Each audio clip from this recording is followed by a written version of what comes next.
When we think about the founding of the United States, we often hear stories of brave explorers and determined colonists. But there's a much darker, more complex side to this history that is often overlooked. It's a story of immense loss, of broken promises, and of a systematic campaign against the original inhabitants of this land, the Native Americans. Today, we're going to pull back the curtain on the period from 1492 to 1800 to understand the true cost of America's expansion. Before 1492, North America was a thriving continent, home to millions of people living in thousands of distinct nations. These were not the simple, nomadic tribes often portrayed in movies. They were sophisticated societies with complex governments, extensive trade networks, deep spiritual beliefs, and rich cultural traditions. From the massive city of Cahokia with its earthen mounds, to the cliff dwellings of the ancestral Pueblones, and the agricultural innovations of the Haudenosaunee Confederacy, this land was anything but empty. These civilizations had been developing for millennia, each with a unique relationship to their environment. Then, everything changed. When Christopher Columbus and his ships arrived, they didn't just bring men and supplies. They brought diseases to which the indigenous people had no immunity. Smallpox, measles, and influenza swept through the continent like wildfire.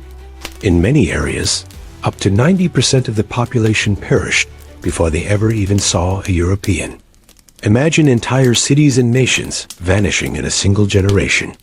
This wasn't just a tragic accident of biology. It was a demographic catastrophe that shattered societies, destroyed knowledge, and created a power vacuum that European colonizers were quick to exploit. This event is often called the Great Dying, and it was the first, and perhaps deadliest, wave of the assault on native peoples.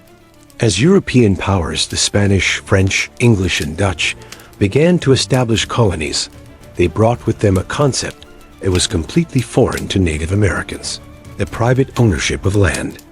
For most indigenous cultures, land was not a commodity to be bought or sold. It was a shared resource, a living entity, the source of life itself. You could no more own the land than you could own the sky. This fundamental clash of worldviews was at the heart of countless conflicts. The Spanish, driven by a quest for gold and a mission to convert souls, established a brutal system of forced labor known as the encomienda system.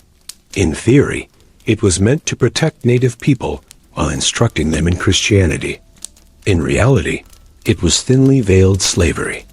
People were forced to work in mines and on plantations under horrific conditions.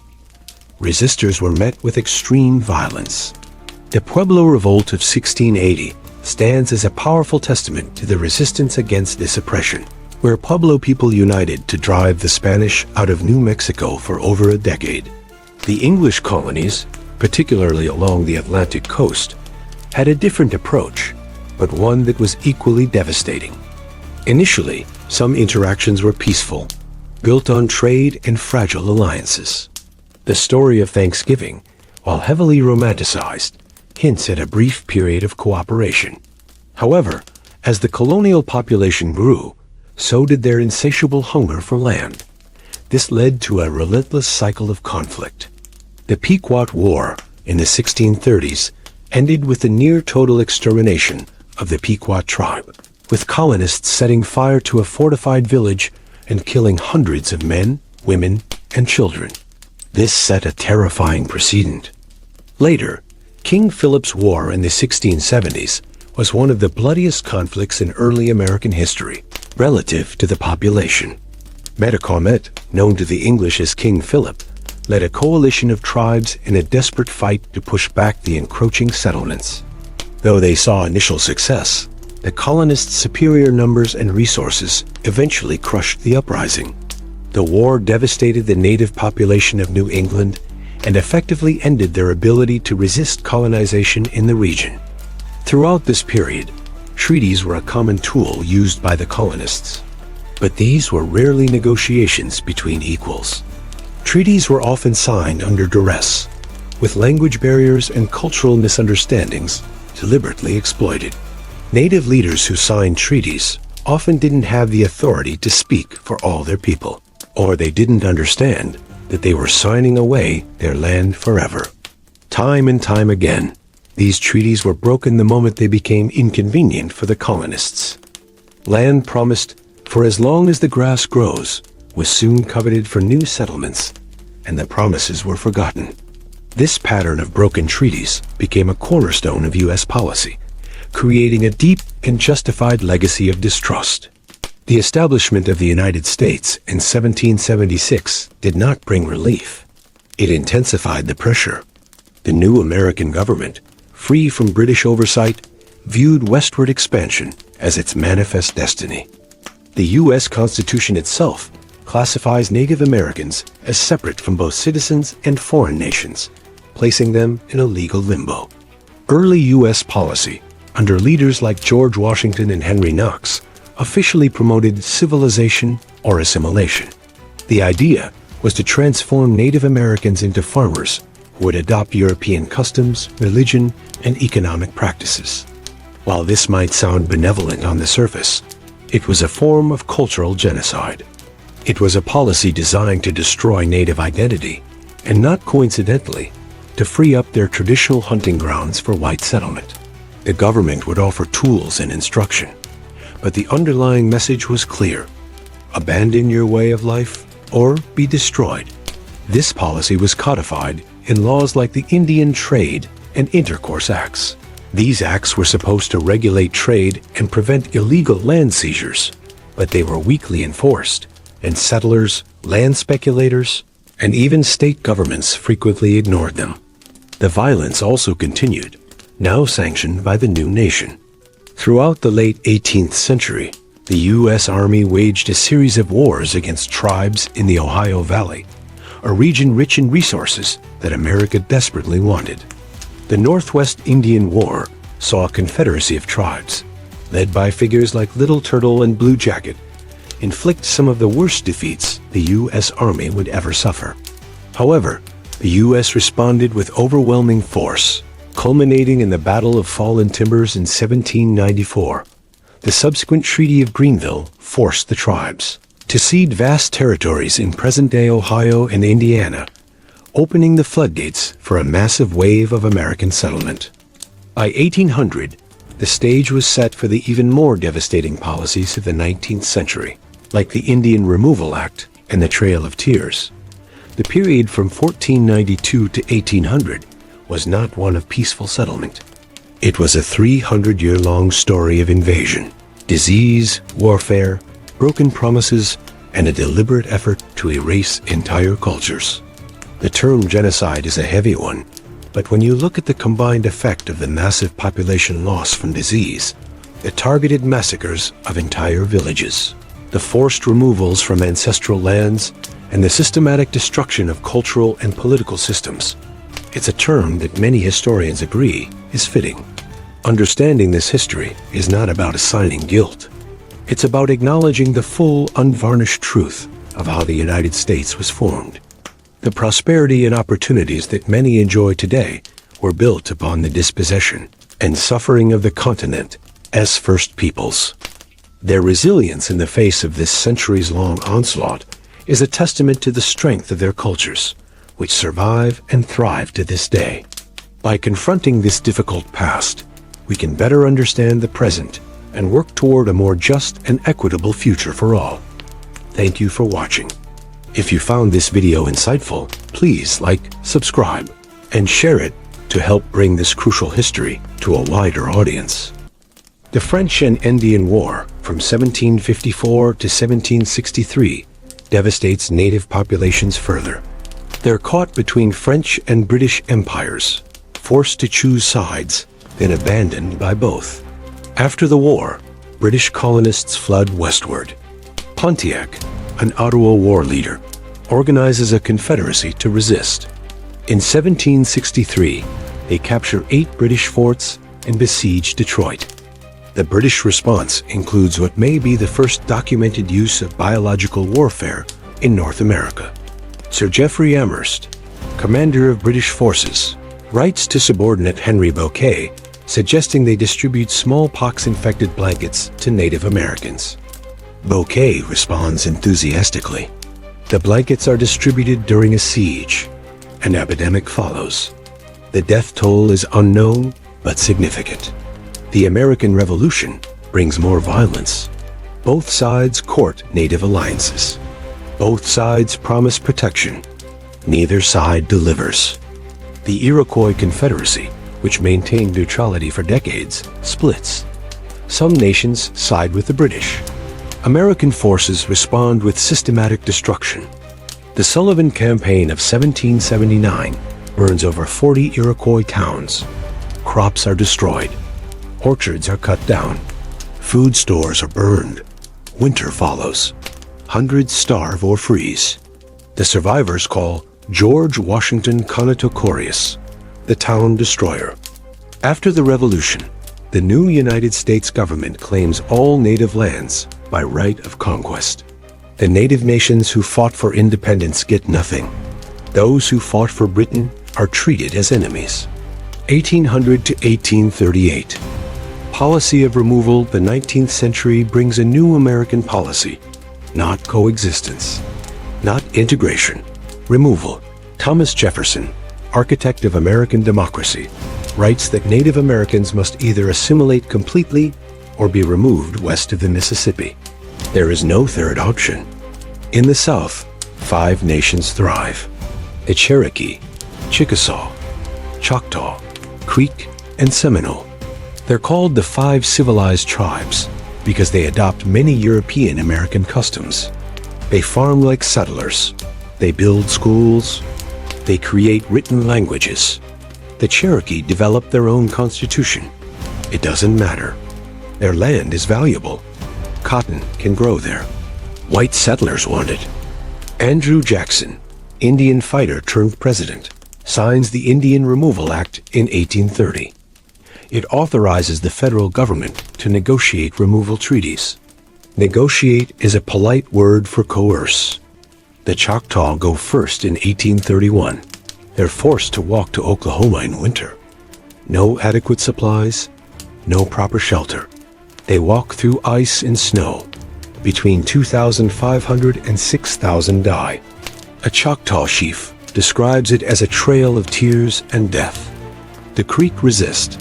In 1836, the U.S. Army rounds them up. Over 15,000 are marched west in chains. They're packed onto steamboats. Many boats are unseaworthy. Some sink, hundreds drown. Of the 15,000 who begin the journey, perhaps 3,500 die en route. The Cherokee fight removal in court. In Worcester v. Georgia, the Supreme Court rules in their favor. Chief Justice John Marshall declares Georgia's actions unconstitutional. President Jackson reportedly responds, "John Marshall has made his decision. Now let him enforce it." The quote may be apocryphal, but the action is real. Jackson ignores the ruling. In 1838, federal troops under General Winfield Scott round up the Cherokee at gunpoint. Families are given minutes to gather belongings. Homes are looted as they watch. Some are burned before the owners are out of sight. They're herded into stockades. Conditions are squalid. Disease spreads. Then comes the march. 1,200 miles to Oklahoma. In multiple groups. Through summer heat and winter cold. Of approximately 16,000 Cherokee forced to march, between 4,000 and 8,000 die. From disease, starvation, exposure, exhaustion. Bodies are buried in unmarked graves along the route. A soldier who participated later writes, "I fought through the Civil War and have seen men shot to pieces and slaughtered by thousands. But the Cherokee removal was the cruelest work I ever knew." Only the Seminoles successfully resist. They wage guerrilla war in the Florida swamps. The Second Seminole War lasts 7 years, costs $40 million, kills 1,500 U.S. soldiers. Some Seminole are captured and removed. Others retreat deeper into the Everglades. They never surrender. 1840 to 1890, Western expansion and Plains Wars. As eastern tribes are removed, western expansion accelerates. Gold is discovered in California in 1848. Settlers flood west. They cross Plains Indian Territory. Treaties promise safe passage only. The settlers don't stop. The buffalo are systematically slaughtered. Before European contact, an estimated 30 to 60 million buffalo roamed the Great Plains. By 1890, fewer than 1,000 remain. This isn't accidental. It's policy. General Philip Sheridan says, "Kill every buffalo you can. Every buffalo dead is an Indian gone." The buffalo provided everything: food, clothing, shelter, tools, fuel. Without them, plains cultures collapse. Starvation forces Native Americans onto reservations. In California, the gold rush brings genocide. The native population in 1848 is approximately 150,000. By 1870, it's 30,000, an 80% decline in 22 years. California pays bounties for native scalps and body parts. $5 for a scalp, $25 for a head. Vigilante groups hunt native people for sport and profit. Peter Burnett, California's first governor, declares in 1851 that a war of extermination will continue to be waged until the Indian race becomes extinct. Massacres occur throughout the West. The Bear River Massacre in 1863 kills between 250 and 400 Shoshone, mostly women and children. The Sand Creek Massacre in 1864 kills between 150 and 200 Cheyenne and Arapaho, again mostly women and children. At Sand Creek, Colonel John Chivington attacks a peaceful village flying an American flag and a white flag of truce. His volunteers kill indiscriminately. Bodies are mutilated. Scalps and body parts are taken as trophies and displayed in Denver. Chivington defends his actions, stating, "Damn any man who sympathizes with Indians. I have come to kill Indians and believe it is right and honorable to use any means under God's heaven." The Lakota and Cheyenne fight back. In 1876, they defeat George Custer at Little Bighorn. It's their last major victory. The U.S. Army responds with overwhelming force. By 1877, most Plains nations are confined to reservations. The buffalo are nearly extinct.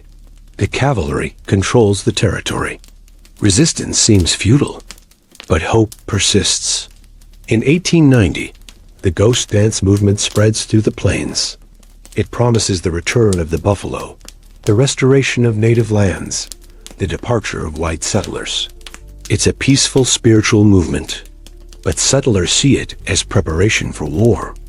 On December 29, 1890, the U.S. 7th Cavalry surrounds a band of Lakota at Wounded Knee Creek in South Dakota. They're disarming the group when a shot fires. Who fired first remains disputed. The cavalry opens fire with rifles and Hotchkiss guns. They fire indiscriminately into fleeing people. Between 250 and 300 Lakota die. 2/3 are women and children. Bodies freeze in the South Dakota winter. A blizzard hits. Days later, soldiers pile the frozen corpses in a mass grave. Some of the wounded, still alive when the burial party arrives, are thrown in anyway. 20 soldiers receive the Medal of Honor for Wounded Knee, the highest military decoration given for what is now widely recognized as a massacre. Wounded Knee marks the end of the Plains Wars. Native military resistance is over. 1890 to 1934, cultural genocide and boarding schools. With military resistance crushed, a new policy emerges. Kill the Indian, save the man. That's the motto of Richard Henry Pratt, founder of the Carlisle Indian Industrial School. The goal is cultural erasure.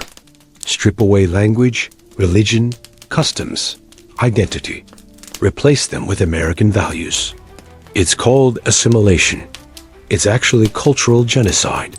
Native children are forcibly removed from their families and sent to boarding schools. By 1900, there are over 150 boarding schools. Some are run by the government, others by churches. At these schools, children are forbidden to speak their languages. Their hair is cut.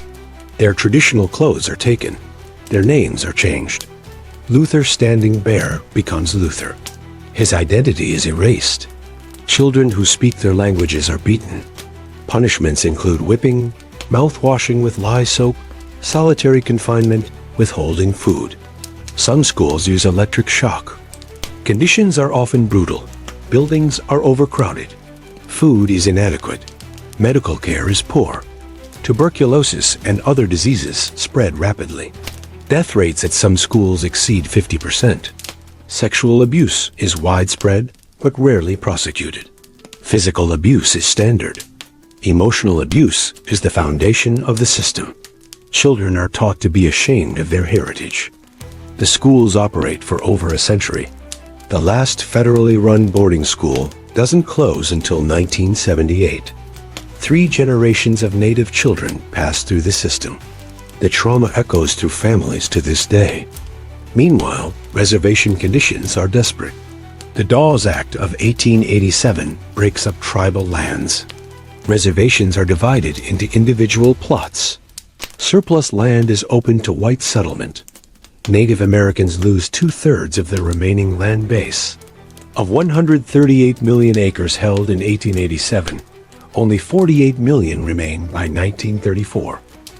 Much of what remains is desert or otherwise unproductive. Poverty becomes endemic. Unemployment reaches 80% on many reservations. Alcoholism and disease devastate communities. The mortality rate is triple that of white Americans. 1,934 1970s. Termination and relocation. The Indian Reorganization Act of 1934 brings brief hope. It ends allotment, restores some tribal sovereignty, and promotes economic development. Progress is made. Then World War II arrives. Over 44,000 Native Americans serve in the military during World War II. They fight in every theater. Navajo code talkers create an unbreakable code that helps win the Pacific War. They serve with distinction. But after the war, policy reverses. The termination era begins. The goal is to end federal recognition of tribes, dissolve reservations, and force complete assimilation. Between 1953 and 1964, Congress terminates over 100 tribes. They lose federal services, tax exemptions, and legal sovereignty. Their lands are sold, their governments are dissolved. The Klamath tribes of Oregon, once wealthy from timber resources, are terminated in 1954. Their land is sold. Within a generation, 80% of former tribal members live in poverty. The Menominee of Wisconsin are terminated in 1961. Their hospital closes. Their utilities fail. Their forest is liquidated. The county they're converted into becomes the poorest in Wisconsin. Simultaneously, the Indian Relocation Act of 1956 encouraged Native Americans to leave reservations and move to cities. They're promised jobs, housing, and training. Thousands relocate to Los Angeles, Chicago, Denver, Seattle. Most find poverty instead of opportunity. Promised support rarely materializes. They're strangers in cities, unable to return home. Urban Native populations grow, but at tremendous cost. Families fragment, communities dissolve, cultural connections weaken. Then, in the 1960s and 70s, resistance resurfaces. The American Indian movement forms. Protests erupt. At Alcatraz Island in 1969, Native activists occupy the abandoned prison for 19 months, demanding the return of Native lands. In 1973, AIM members occupy Wounded Knee for 71 days. They demand treaty rights be honored and corruption on reservations be investigated. Federal agents besiege the town. 2 activists are killed, but the movement achieves results. Termination policy ends. The Indian Self-Determination Act of 1975 returns some sovereignty to tribes. Sacred sites begin to be protected. Languages begin to be preserved. 1970s present, legacy and ongoing struggles. Progress has been made, but the legacy of centuries of cruelty persists. Native Americans remain the poorest ethnic group in America. Unemployment on reservations averages 50%. Some reservations reach 80%. Life expectancy is 5.5 years shorter than the national average. Infant mortality is 60% higher. Diabetes rates are 3 times higher. Suicide rates, especially among youth, are the highest of any demographic. Native women face violence at extraordinary rates. More than 4 in 5 experience violence in their lifetimes. Murder rates are 10 times the national average in some areas. The boarding school trauma continues to echo. In 2021, the remains of over 1,000 children were discovered at former school sites in Canada.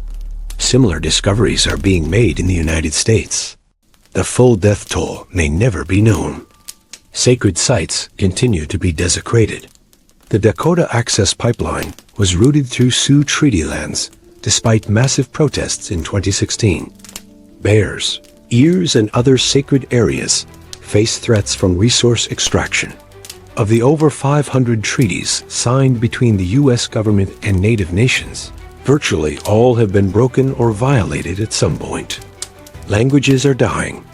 Of the 300-plus languages spoken before contact, fewer than 200 survive. Most are endangered. Some have only a handful of elderly speakers remaining, but Native Americans are still here. 574 federally recognized tribes exist today. The population is growing. From a low of 250,000 in 1900, it's now 6.8 million people who identify as Native American. Cultural revitalization is occurring. Languages are being taught. Ceremonies are being practiced. Sovereignty is being asserted. Rights are being defended. In 2020, the Supreme Court ruled in McGirt v. Oklahoma that much of eastern Oklahoma remains Native territory. It's a major victory for tribal sovereignty. In 2021, Deb Haaland became the first Native American cabinet secretary, leading the Department of the Interior. The department that once oversaw Indian removal now has a Native leader. The reckoning this history is not ancient, it's not abstract. The last survivor of Wounded Knee died in 1991. People alive today attended boarding schools. The trauma is generational and ongoing.